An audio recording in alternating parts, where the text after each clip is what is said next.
Hoy la sesión trata sobre trauma duodenal. La sesión ha sido utilizada por el doctor Martínez Baena. Y bueno, comenzando con la sesión, vamos a empezar con datos epidemiológicos como introducción.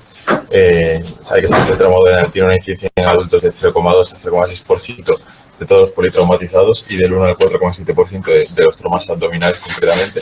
En la población pediátrica es de menos del 1% de todos los politraumatizados y del 2 al 6% de los traumas abdominales. En cuanto al mecanismo, suele ser contuso un 20 al 30% y penetrante, que es lo más frecuente, de un 53,6 a un 90%.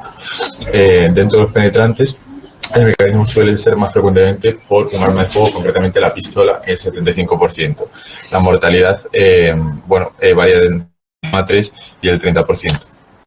En cuanto a las lesiones asociadas, estos traumas suelen ser en un contexto de un paciente politraumatizado que tiene lesiones asociadas hasta un 86,5% de los pacientes y de ellos hasta un 40% de los pacientes tienen lesiones a un vaso mayor. En cuanto a los órganos que frecuentemente se lesionan concomitantemente con el duodeno, pues bueno, en primer lugar tenemos el hígado, en segundo lugar tenemos el páncreas y en tercer lugar tenemos el intestino delgado. Aquí tenemos una gran serie, un estudio, una gran serie que refleja esto.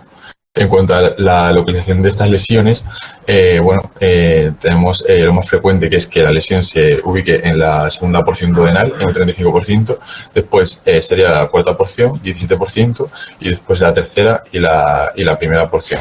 Hay que saber que en un 26% las lesiones son de dos o más zonas, es decir, múltiples.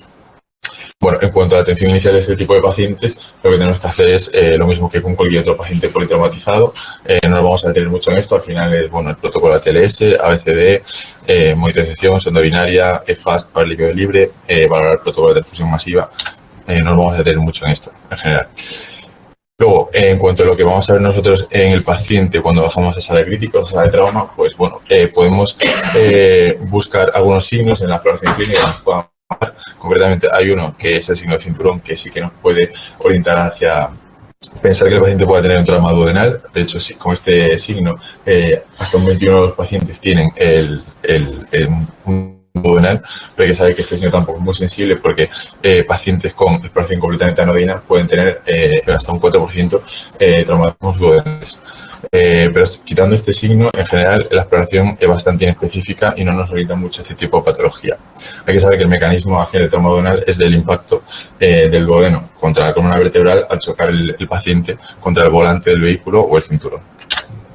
En cuanto al diagnóstico, nos basamos en las pruebas de imagen, concretamente el TAC abdominal, que es el gold estándar, tiene una buena sensibilidad, tiene una buena especificidad, pero el principal problema que tenemos con el TAC es que si se hace demasiado pronto, a las primeras 6 horas, puede ser que las lesiones no se vean reflejadas en el TAC, lo que se llama una missed injury. Entonces, en este tipo de casos que tenemos la sospecha de que puede no haberse detectado esta lesión en el TAC, pues hay que repetir las 12-24 horas. Estas indicaciones son tener duda diagnóstica con un TAC normal, duda diagnóstica con hallazgos inespecíficos que no orienten de forma clara un traumatismo duodenal, que tenga una elevación de amilasa lipasa, que hay que tener cuidado porque también tiene una curva de elevación de entre 3 y 6 horas y también una persistencia de dolor abdominal que no nos deje tranquilos. Si en cambio estamos haciendo una laparotomía exploradora por otro motivo, porque es un paciente politraumatizado que tiene lesiones asociadas, ¿cuáles son los signos que nos van a orientar en cavidad abdominal de que el paciente tiene un traumatismo también duodenal? Pues van a ser retroperitoneales, la bilis libre, la bilis en pared del duodeno, un hematoma o un sangrado en zona 1, un hematoma perirenal derecho, una trayectoria directa del resto de lesiones que orienten hacia el duodeno o lesiones en ráfaga, o por ejemplo un arma de fuego tipo escopeta. En cuanto a la clasificación de estas lesiones, usamos la clasificación de la socioeconómica de trauma, que es la más utilizada y la más estudiada en los diversos estudios de la bibliografía. Esta intenta clasificar las lesiones duodenales y los estados según la gravedad de las lesiones. Es útil porque orienta el manejo clínico del paciente, aunque hay que saber que en los estudios no se ha demostrado una buena correlación entre la mortalidad y esta escala, es decir, que no por tener un mayor nivel de gravedad va a tener una mayor mortalidad el paciente. En cuanto ya pasando al manejo de este tipo de patología, hay que decidir entre el manejo no operatorio y el manejo operatorio. En primer lugar, el manejo no operatorio es un manejo reservado para casos muy específicos de pacientes.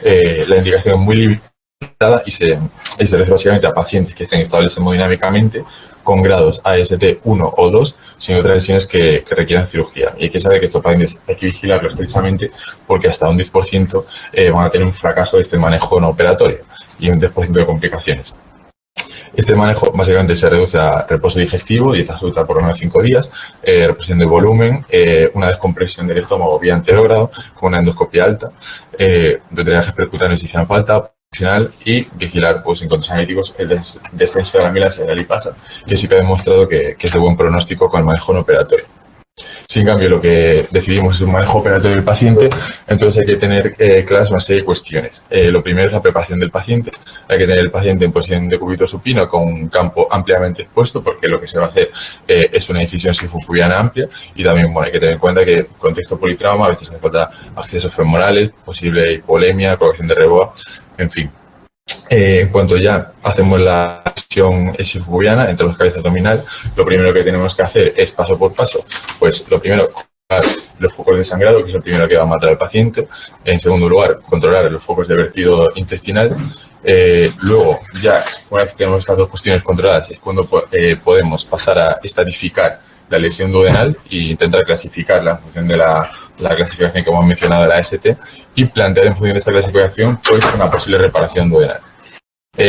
Para no repetirlo con cada tipo de reparación, como vamos a comentar a continuación, describimos aquí un poco cómo se suele reparar o cómo se debe reparar una lesión duodenal.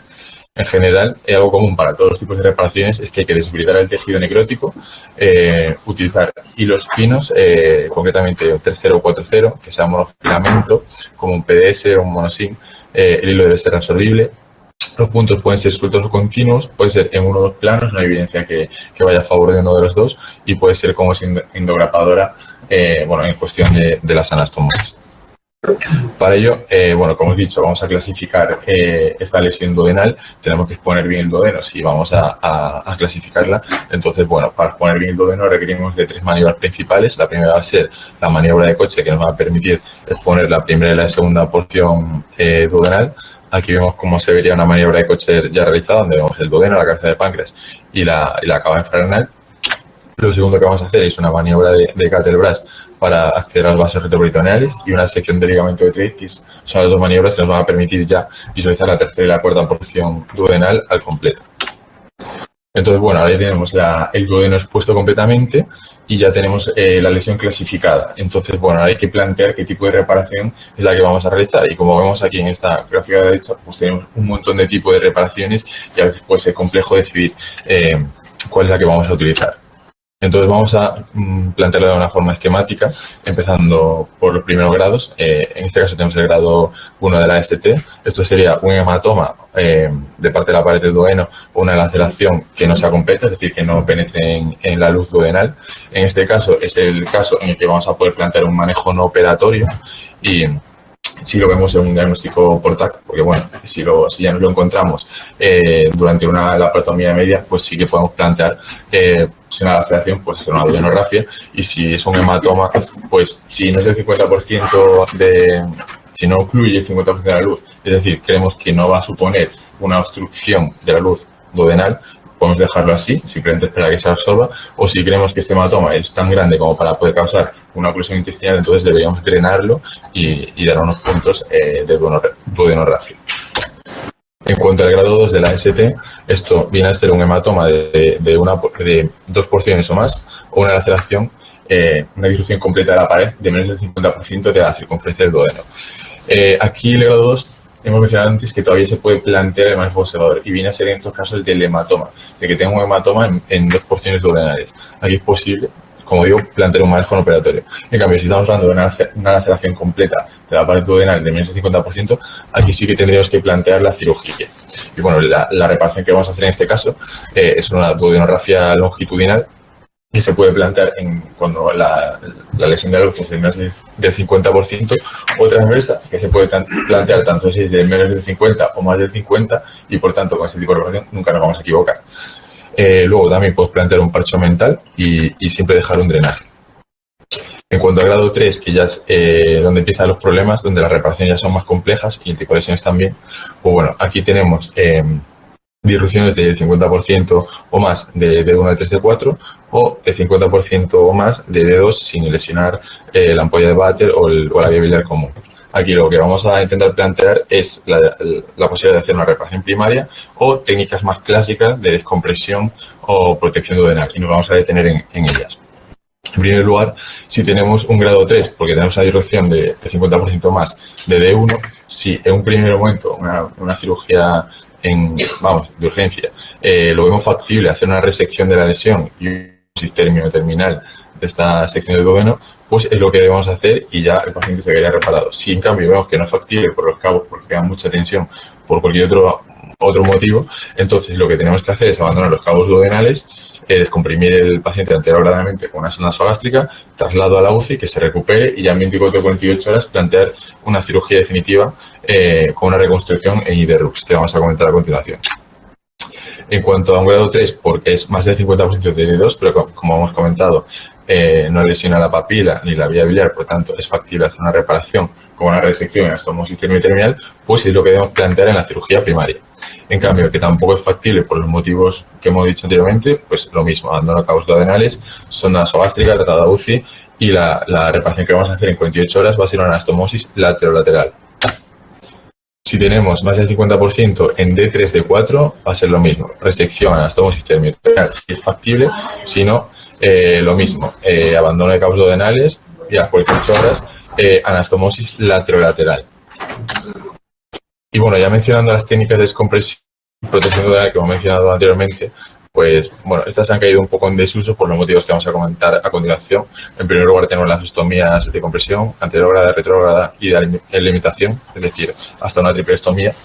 Está demostrado que tiene una alta morbimortalidad y que tiene asocia hasta un 30% de fístula. Entonces, debido a todos estos motivos, ha caído en desuso en la actualidad.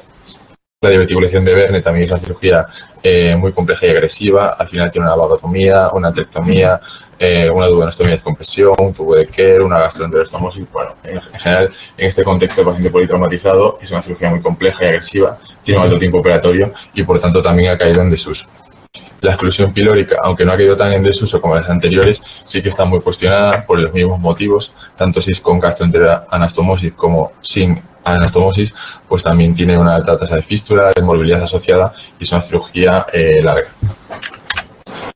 Aquí dejo algunos estudios que no nos vamos a detener mucho, que bueno, vienen a demostrar esto, que al final, cuando se han comparado la distancia de sutura entre la exclusión pilórica y la reparación primaria, se ha visto que es mucho mayor en la exclusión pilórica, que tiene mayor tasa de complicaciones, al final tiene una anastomosis intestinal extra, aumento de tiempo quirúrgico y es obvio que va a tener un aumento de la tasa de las complicaciones.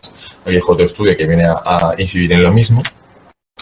Y bueno, y alguien puede plantear que porque nos hace una reparación duodeno Y1 en IDRUX. Y esto también nos vamos a detener a continuación cuando hablemos de las grados 4 y 5. Es una cirugía muy larga con varias anastomosis y lo mismo que hemos comentado anteriormente. Paciente politraumatizado, lesiones asociadas y el paciente va a tener escasa reserva fisiológica. Entonces, esta maniobra no se utiliza en el grado 3, en general, por lo menos. Bueno, aquí dejo otro estudio también que compara, que viene a decir que la principal causa de fístula duodenal en este tipo de maniobras de descompresión se asocia a la duodenostomía, es donde suele filtrar al final, donde se produce la fístula biliar, y bueno, genera que las reparaciones complejas tienen una mayor tasa de complicaciones cuando la comparamos con la reparación primaria.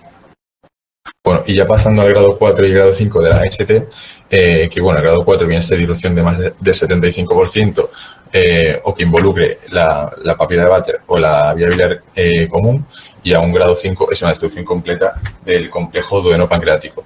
En estos casos, la pregunta que nos tenemos que plantear es si este paciente tiene la indicación de una reconstrucción tipo con una cirugía de Whipple.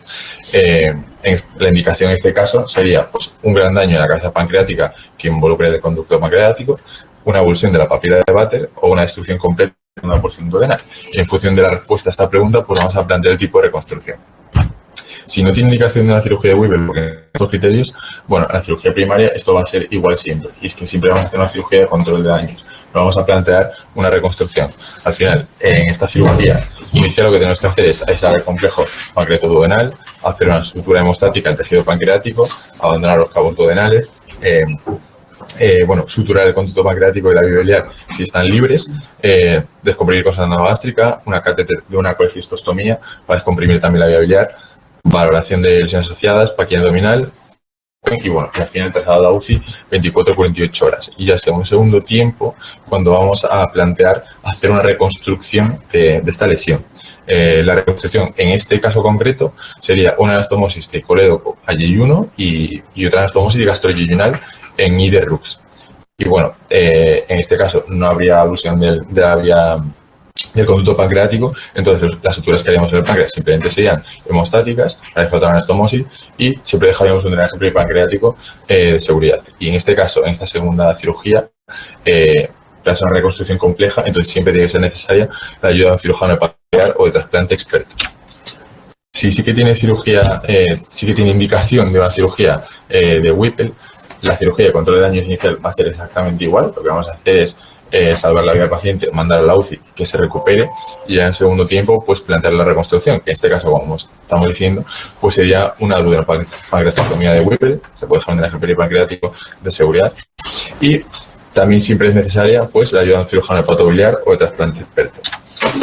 Entonces, puede surgir la duda de si no es posible hacer este tipo de reparaciones tan complejas en un primer momento. Y lo cierto es que casi nunca se dan las condiciones para hacerlo, porque, bueno, como podemos suponer, es una cirugía muy larga, compleja, con varias anastomosis, paciente politraumatizado, con escasez reserva fisiológico. Y bueno, en estudios se ha visto que una cirugía de Whipple en una situación de emergencia hasta una tasa de fístula de hasta el 50% y una mortalidad del 30%.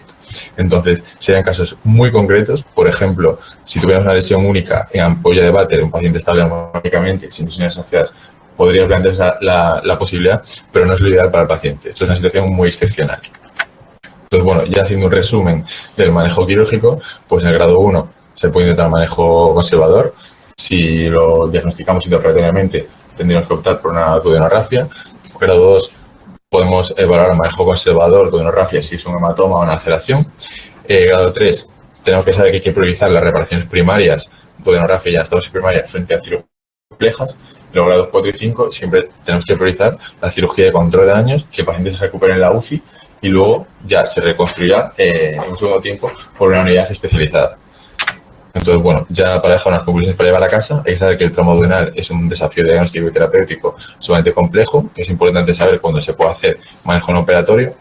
Hay que tener cuidado con esas 6 primeras horas de ventana en el TAC, que pueden no verse las lesiones y puede aumentar la mortalidad. Hay que priorizar siempre las reparaciones simples frente a temas complejas siempre que sea posible, y en caso de que haya lesiones complejas siempre hay que optar por la cirugía de control de daños y posponer la reparación a un segundo tiempo, como decimos, por una unidad especializada. Y eso es todo.